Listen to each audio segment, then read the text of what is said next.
L'histoire de But et de Conforama que nous allons pouvoir découvrir avec le keynote d'Alexandre Falk, qui est président directeur général de But et Conforama et qui sera accompagné par le cofondateur du salon, Pascal Clouzard. Je vais leur demander à tous les deux de monter sur scène où vous allez être... Pardonnez pour cette transition un peu rapide. On essaye de rattraper le retard pris en début de journée.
Vous êtes sûr?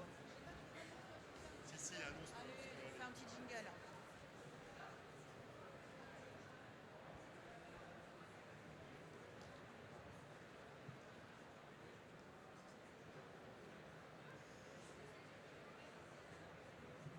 Je me suis un petit peu précipitée, donc on va recommencer cette transition de manière dans les règles de l'art. Donc, bienvenue à l'histoire de But et Conforama avec le keynote d'Alexandre Falk, président directeur général de But et Conforama. On peut renvoyer le jingle pour l'occasion.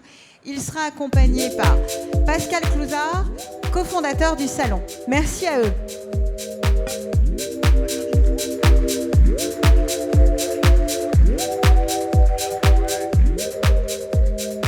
Bonjour à tous. Bonjour à tous. Bonjour. On a le plaisir d'accueillir Alexandre Falk, qui nous fait l'honneur d'être là aujourd'hui parce qu'il a un agenda très chargé. C'est le président de Conforama But. Alors il se trouve qu'on se connaît, puisqu'on a une partie de notre carrière en commun dans un grand groupe d'alimentaire. Mais je vais vous refaire sa bio, vous allez voir, elle est très complète. C'est un ingénieur agronome qui est passé par HEC. Il a fait Arthur Andersen, personne n'est parfait, on va un peu dans le conseil. Je ne suis pas responsable de la faillite. Ah oui, exactement. Après, on a passé de nombreuses années chez Carrefour, un peu partout, en Asie, en Europe. Et il a été le patron de Carrefour Market, la grosse enseigne de supermarché de Carrefour. C'est lui qui a fait la transformation pour qu'elle s'appelle Carrefour Market, c'est en 2009. Il quitte Carrefour, il devient le patron de Brico Dépôt, du groupe Kingfisher. Donc il commence à aller dans le non-alimentaire. Et après, retour dans l'alimentaire, il est le DG des Mousquetaires d'Intermarché. Et en 2018, il n'y a pas très longtemps, il est le DG de But. Il va nous raconter, et il vient de faire en ce moment l'acquisition, il y a quelques temps, de Conforama. Donc vous voyez, un CV très très complet. Donc la première question qu'on peut lui poser, c'est qu'on entend quand même pas mal de problèmes et de faillites dans ce business de l'ameublement, de la maison. Donc on parle de Casa, de Jiffy. Donc qu'est-ce qui se passe sur ce marché? Merci Pascal. D'abord, merci de ton invitation et merci de cette bio. Bonjour à tout le monde. Bonjour en particulier aux équipes But et Confo. J'en vois un certain nombre, y compris au premier rang. Merci d'être venus. Alors, on a un marché, c'est vrai, c'est une opportunité de parler de notre marché parce que on entend beaucoup, on lit beaucoup et on voit beaucoup d'intervenants qui viennent de l'alimentaire, parfois du bricolage, souvent aussi de l'électro, qui sont des marchés qui sont spécifiques, beaucoup plus imposants que le nôtre. Mais finalement, on lit assez peu de choses sur le meuble. Alors je voudrais quand même rappeler que But et Conforama, on ne vend pas que du meuble. On vend du meuble, c'est à peu près entre 60 et 70% de notre business, mais on vend de l'électro, c'est autour un peu plus, mais autour de 20% de notre business. Et on vend aussi de la décoration, marché très particulier, très difficile. C'est moins de 10% de notre activité, donc on est un peu protégé des difficultés du marché. Et tu parlais des difficultés de certains acteurs, il y a notamment Jiffy qui fait la presse en ce moment. Bon, le meuble, c'est un petit marché, je vais me concentrer sur le meuble aujourd'hui. C'est un marché qui fait 13-14 milliards d'euros de chiffre d'affaires, donc c'est gros, mais c'est très petit par rapport aux 200 et quelques milliards de l'alimentaire. C'est un marché qui est structuré de manière assez spécifique. Il y a 2 grands leaders. Il y a nous, je commence par nous parce que je nous préfère, même si on est numéro 2. But et Conforama, qui ont fait à peu près 20% de part de marché. Il y a Ikea, bien sûr, le grand leader, qui n'est pas très loin de nous, qui est autour de 20% de part de marché aussi. Et puis... après, en grand commerce dit structuré, intégré, finalement, on est très au-dessus de tout le monde. C'est un marché qui est encore, dans lequel il y a encore très présent des distributeurs dits traditionnels, des spécialistes de la literie, des spécialistes du canapé. Certains font un super boulot. C'est probablement parce que le niveau de marge dans le meuble est suffisamment confortable. Je vois le directeur commercial de But qui lève immédiatement la tête quand je parle de marge. C'est parce que le niveau de marge dans la distribution de meubles est suffisamment confortable pour laisser de la place à un modèle de distribution qui est essentiellement basé sur la vente. Les traditionnels du lit, les traditionnels de la cuisine, les cuisinistes sont des gens qui sont très très forts en vente et moins structurés que nous sur la partie achat. Il y a une part importante du marché qui est prise par le DIY, le bricolage, notamment sur la cuisine et sur la salle de bain. Et c'est un marché qui a peu laissé de place pour l'instant aux pure players. Et on en a un dans le groupe qui s'appelle Drawer, qui fait une vingtaine de millions d'euros de chiffre d'affaires. Mais il y a des catégories killers qui se sont développées, je pense à Emma sur la literie, mais qui ont assez vite un sujet de relais de croissance et de modèle de croissance et qui ont besoin de s'adosser sur un commerce physique. Un petit mot sur les autres caractéristiques du marché, puis après on va parler de But et Conforama. Une part du web qui est prégnante, mais moins importante que dans pas mal d'autres secteurs. On va dire entre 15 et 20%. Il faut faire attention aux publications et aux communications des uns et des autres parce qu'on mélange beaucoup de choses, mais on estime qu'il est entre 15 et 20%. But et Conforama, on a entre 10 et 15% de notre chiffre d'affaires. Je ne suis pas certain que ce soit mal, entre guillemets, que ce soit une contre-performance. On a 500 magasins en France. Quand on va ouvrir un magasin, on a validé en comité d'investissement il n'y a pas très longtemps un magasin à la Souterraine. Je prends cet exemple à chaque fois parce que personne ne connaît la Souterraine, donc tout le monde va chercher, c'est bien pour la Souterraine. Il y a 5000 habitants, c'est en Creuse. On va ouvrir un magasin, ça va faire 1000 mètres carrés. Ça va être en franchise et grâce à notre digitalisation et notre offre multicanale, on va être capable de proposer aux gens les essentiels disponibles immédiatement et des centaines de milliers, grâce à nos marketplaces, des centaines de milliers de produits qui seront disponibles aussi en magasin. Donc je pense qu'on a une offre multicanale qui est extrêmement aboutie, mais compte tenu de la proximité de notre modèle et de nos 500 magasins en France, on a du sujet du dernier kilomètre dans nos métiers, c'est quand même des pondéreux, on a un poids d'Internet qui est globalement inférieur à d'autres métiers. Alors ce qui est frappant avec ce nouveau groupe, c'est que Conforama et But, c'est une histoire mêlée de 2 concurrents. Alors raconte-nous un peu l'histoire de ces 2 groupes et puis après tu vas nous expliquer comment vous allez faire de 2 concurrents un seul groupe. Ouais. C'est vrai qu'en 2020... il y a eu il y a eu un changement fondamental pour ces 2 entreprises, parce que But est concerné comme Conforama, c'est l'acquisition de Conforama. Alors, par raccourci, je vais dire par But, parce que en fait, on a le même actionnaire, et puis parce que les équipes de But ont beaucoup travaillé sur cette acquisition, mais en fait, les histoires des 2 entreprises sont complètement mêlées. Conforama, les 2 entreprises ont à peu près 50 ans. De mémoire, Conforama, ça doit être 67. soit 4 ans après le premier hypermarché, Carrefour. Et il y a des entrepreneurs lyonnais qui se sont dit, si ça marche dans l'alimentaire et qui fait en plus du non-alimentaire ou qui va en faire, il n'y a pas de raison que ça ne marche pas dans le meuble. Donc ils ont créé à Lyon, à Saint-Priest, c'est encore aujourd'hui un des plus gros et des plus beaux magasins de Conforama, ils ont créé un entrepôt libre-service du meuble. C'est exactement le même concept. Ça a eu un succès immédiat, ça s'est développé. Et un jour, il y a un monsieur qui s'appelle monsieur Venturini qui est allé les voir en disant « Moi aussi, je veux croquer. Donc je veux ouvrir un Conforama et moi, mon terrain de jeu, c'est Le Havre. » Sauf que les histoires d'entrepreneurs, ils ne sont pas tombés d'accord. Ils lui ont refusé l'enseigne. Et donc, il a ouvert un but au Havre sur exactement le même concept. Donc, la naissance de ces deux entreprises est déjà mêlée et intimement mêlée. Après, il va falloir qu'on le fasse. Sambrois Leclerc et Intermarché. Il y a un peu de ça, ouais. Mais on va le faire quand même globalement court parce que 50 ans, c'est long. Les deux entreprises ont vécu leur vie sans trop se gêner pendant longtemps. Elles sont passées par des grands corporates. Donc Confo est passé par PPR, Kering, Steinhoff. But est passé par Carrefour. But a été coté. Ça se sait pas beaucoup, mais But a été coté. But est passé par Kingfisher. Et puis, à un moment ou un autre, soit de manière maîtrisée, comme But, soit par accident, comme Conforama, ces deux entreprises ont été pilotées par des investisseurs dits plus financiers. Donc il y a eu un premier LBO chez But, qui a été une période de développement et de croissance. Investisseur financier, ça ne veut pas dire investisseur rapace. Hein. On est bien placé pour le savoir. Et Conforama, c'est plus par accident, puisque Steinhoff, certains d'entre vous doivent le savoir, a eu un accident financier, une faillite, des malversations financières, une faillite, et les entreprises Conforama et d'autres actifs de Steinhoff ont été gérés par des financiers, des fonds de dette. Voilà. Et là, qui ont une approche qui est une approche pas du tout industrielle, qui est une approche très financière de découpage des actifs. Et on s'y est retrouvés comme ça en 2020 tous ensemble. C'est plutôt une belle histoire commerciale et financière pour But. Donc But se retrouve avec des actionnaires qui ont confiance dans la capacité de créer de la valeur pour tout le monde, pour eux, pour les collaborateurs, pour les clients, au moment où Conforama, en 2020, à la fin du premier confinement, n'arrive pas à réouvrir ses magasins faute de cash. Pour acheter du gel, pour acheter des masques, faute de cash, les magasins ne réouvrent pas. Donc panique.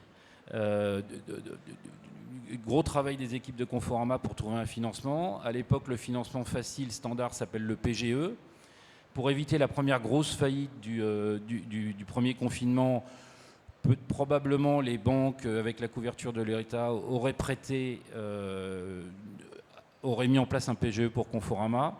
Mais il n'y avait aucun projet industriel et il s'agissait de remettre de la dette sur une entreprise qui perdait de l'argent. Donc arrive, à ce moment-là, on est sollicité par les pouvoirs publics pour savoir s'il n'y a pas un projet industriel autour de But et une histoire de But Conforama qui pourrait permettre plus facilement l'accès au financement à Conforama parce qu'il est sous-tendu par un projet de création de valeur, par un projet commerçant et par un projet industriel. Et donc on arrive à ce moment-là et on fait l'acquisition en 2020 de But et de Conforama. Effectivement. Et alors, votre projet maintenant, c'est de faire de deux ex-concurrents un seul groupe. Donc, ça veut dire quoi dans les faits ? Qu'est-ce que vous allez faire ? Parce que c'est quand même pas simple. Alors, des cultures différentes, peut-être ? Il y a de la complexité. On a parlé du marché. Une des complexités, c'est le marché. Hein. Sur 3 ans, notre marché, là, si je prends les projections de 2025, il va faire à peu près moins 10. Moins 10, c'est en valeur. C'est pour ça qu'il y a tous les accidents dont tu parlais tout à l'heure. Moins 10, c'est en valeur. Ça veut dire qu'en volume, la pression est encore plus importante parce qu'il ne vous a pas échappé que pendant la période, il y avait eu un petit peu d'inflation aussi. Donc la première des difficultés, c'est le marché.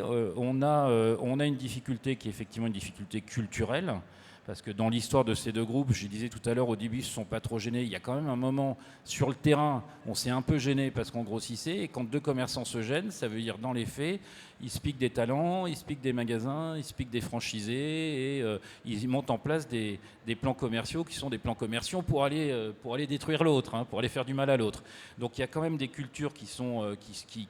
on doit faire un travail de culture aujourd'hui pour pacifier les relations quand elles ne le sont pas déjà. Heureusement, on a mis en place 2 comités de direction qui collaborent énormément et qui s'entendent très bien. Mais il ne faut pas oublier un truc, c'est que notre projet reste un projet de développement commercial. On a l'ambition d'être le grand leader de l'équipement de la maison en France responsable. But a sorti 3 ans avant la réglementation son éco-score pour vendre ses produits. 40% des produits qui sont vendus par But sont déjà éco-scorés A ou B. On a l'ambition en 2030 de vendre 100% de nos produits éco-scorés A ou B. On est en avance sur le marché, en avance sur la concurrence, en avance sur la réglementation. Et notre projet, ça reste un projet de développement commercial, de développement des 2 enseignes. Je le redis parce que je ne cesse de le dire, on me pose quand même la question. Il ne s'agit pas de remplacer une enseigne par une autre. Il ne s'agit pas de triturer les concepts commerciaux de l'un pour faire plus de place à l'autre.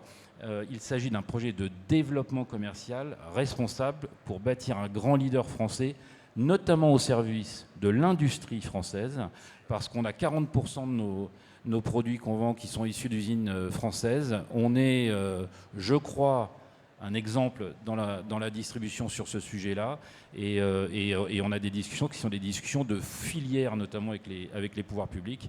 Donc on est très attaché à ça. Donc un projet de développement commercial responsable pour asseoir le grand leader de l'équipement de la maison en France. Bonne nouvelle ça pour la France. Alors tu es passé par plein de sociétés, donc tu as une large expérience du retail, mais cette fusion, cette intégration, qu'est-ce que tu en retires, toi? Qu'est-ce que tu pourrais nous donner un peu, comme disent les Anglais, des takeaways que tu as appris cette période? Alors, il y a beaucoup. Il y a beaucoup de choses à raconter. Est-ce que j'ai 20 minutes de plus? Non, je crois pas. On a, si je retiens les 2-3 points principaux, et on a été en séminaire avec les 2 comités de direction hier, ça faisait partie des discussions qu'on avait. On a un arbitrage permanent à faire entre rapidité et prise de risque. C'est-à-dire qu'on sait tous collectivement à peu près où on veut aller, et idéalement on aimerait y être dès demain, parce que le marché est difficile, parce qu'on a des poches de création de valeur en créant une logistique commune. Par exemple, en France, on transporte 2 millions de mètres cubes de meubles tous les ans, entre But et Conforama. La plupart du temps, elles viennent des mêmes usines en Chine ou en France, et en général, elles vont sur les mêmes zones de chalandise, et elles servent parfois les mêmes clients. Entre les deux, pour l'instant, c'est l'histoire des 2 entreprises, on ne fait rien ensemble. Donc on veut les mettre dans les mêmes camions, on veut les mettre dans les mêmes entrepôts, on veut faire les choses ensemble. Donc on a énormément de poches de valeur à aller chercher, et au service du client, des collaborateurs et aussi de la valeur actionnariale, on voudrait que tout ça soit fait demain matin. Bon. En revanche, tout faire demain matin, on se casse la figure, c'est certain. Donc on a un équilibre permanent à trouver entre rapidité et équilibre, le temps d'embarquer les équipes, le temps d'apprendre aussi, on se trompe de temps en temps, d'ajuster notre feuille de route. Donc cet équilibre entre rapidité et prise de risque est important. On a un enjeu, on en a déjà un petit peu parlé, qui est un enjeu de culture. Et on a un enjeu, et ne croyez pas qu'on a préparé la keynote, ça n'a rien à voir, mais on a aussi un enjeu de technologie. Oui, il fallait qu'on en parle un peu quand même, et qu'on parle un peu d'innovation. On va finir là-dessus. Ouais, alors, tu fais bien, moi je parle de technologie, tu parles d'innovation, il n'y a plus que 3 minutes. On essaie de distinguer les deux. Notre transformation, elle est en grande partie technologique. Sans tech, on ne fait rien. Je vais reprendre un dernier exemple sur ma logistique. Pour faire tout ce que je viens de dire, pour mettre les produits dans les produits But et Confo dans des camions communs, ou pour gérer les flux But et Confo dans des entrepôts communs, on est obligé d'avoir un outil de gestion des entrepôts communs, un WMS. Je vois mon patron supply, mon patron IT au premier rang. Ils ont tous les deux réussi, il y a 15 jours, à déployer sur l'ensemble de nos entrepôts l'outil qu'on utilisait chez But. Donc bravo, sans ça, on serait incapable d'aller chercher les synergies. Tout ça, c'est de la tech. On a des opportunités, on est en train de regarder nos cartographies applicatives, on a des opportunités de convergence de nos outils, de traiter l'obsolescence avec le meilleur des 2 mondes, en capitalisant sur les super users qui connaissent déjà les outils dans l'entreprise, beaucoup d'opportunités. Et puis il y a l'innovation. Et là, il faut qu'on soit extrêmement vigilant, qui est un peu le thème du salon, c'est pour ça qu'on est très content d'être là aussi, parce que pour faire notre transformation, qui devrait durer 3 à 5 ans, on va allouer, par nécessité, une part importante, on estime entre 15 et 20% de nos CAPEX IT. Comme tout le monde, on investit entre 2 et 2% de notre chiffre d'affaires en IT tous les ans. Et on va allouer probablement 15 à 20% pendant quelques années de ces ressources à notre transformation. Et notre risque, ce serait qu'on passe à côté de l'innovation. Notre risque, c'est qu'on passe à côté des solutions qui sont développées aujourd'hui, qui sont portées par des startups qui sont présents aujourd'hui dans le salon, qui vont nous permettre d'améliorer la relation client, qui vont nous permettre de passer de quelques dizaines de triggers qu'on avait il y a quelques années à quelques centaines de triggers qu'on a aujourd'hui. Il n'y a plus de triggers du tout, parce qu'on aura une relation ultra personnalisée avec les clients grâce à l'IA, toutes ces innovations qui vont nous aider en gros à développer notre chiffre, à baisser les coûts et améliorer nos marges. Donc on essaie d'être extrêmement vigilant, d'être à l'écoute, d'être sélectif pour aller chercher toutes ces innovations pour assurer le soutien du business et le développement du business dans les mois qui viennent. Et c'est important parce que je pense que vos concurrents, et en particulier IKEA, va faire ce virage bien sûr. Et vous allez voir, vous avez un tour prévu avec vos équipes. Je pense que dans le salon, vous allez voir pas mal de sociétés. On parle beaucoup d'intelligence artificielle et de GenAI en ce moment. Il ne faut pas rater les virages. J'ai vu que Casto avait fait d'énormes progrès dans cette direction aussi. J'imagine que c'est des dossiers que vous allez regarder. Absolument, absolument. Donc on essaie d'être très sélectif. Tu parlais de Casto qui a lancé un chatbot il n'y a pas très longtemps. Nous, on se dit, peut-être on a tort, que mettre un chatbot sur notre site qui va permettre d'éclairer le client sur quel type de matelas il faut prendre, s'il a mal plutôt dans le bas du dos ou plutôt dans le haut du dos, c'est bien. Salut Patrick. C'est bien, mais c'est peut-être pas fondamental. Voilà. Et en tout cas, nos vendeurs qu'on a partout en France savent le faire aussi bien. C'est chacun son histoire. En revanche, un outil qui va permettre à un technicien du service après-vente ou à un vendeur en magasin d'avoir immédiatement sur son outil la next best action à proposer au client pour développer du vente, pour vendre des services ou pour améliorer le face-à-face client, le one-to-one client, ça, on est très sensible à ça. Voilà. J'ai été frappé. On a un prix start-up qui commence dans 1h30. On a reçu 50 dossiers. Les start-up sont là-bas. Beaucoup de start-up aujourd'hui sont sur la RSE, la supply et la deuxième main et la réparation. Beaucoup de start-up qui vont vous fournir des services pour aller réparer des meubles, aller arranger des maisons. Et ça, ça va être sûrement un chemin. La RSE, faudra pas rater le virage. Exactement. Et je vais te dire, dans nos métiers, c'est hyper rafraîchissant le contact avec ces startups parce que ça nous permet souvent d'identifier le coup d'après. Notre boulot à nous, c'est d'être sélectif. Voilà. Et que ce soit toujours au service du client, du développement du business ou de l'amélioration de nos processus. Mais c'est rafraîchissant. On va vraiment souhaiter à Conforama But, ce grand groupe français, de faire tout ce qu'ils doivent faire dans les 3 ans qui viennent. Et pour revenir dans 3 ans, nous montrer tous les efforts et les beaux résultats. En tout cas, on est très content d'accueillir aujourd'hui Alexandre. On le remercie beaucoup. Et ses équipes vont tourner, voir tous les stands. Merci beaucoup, Alexandre. Merci beaucoup.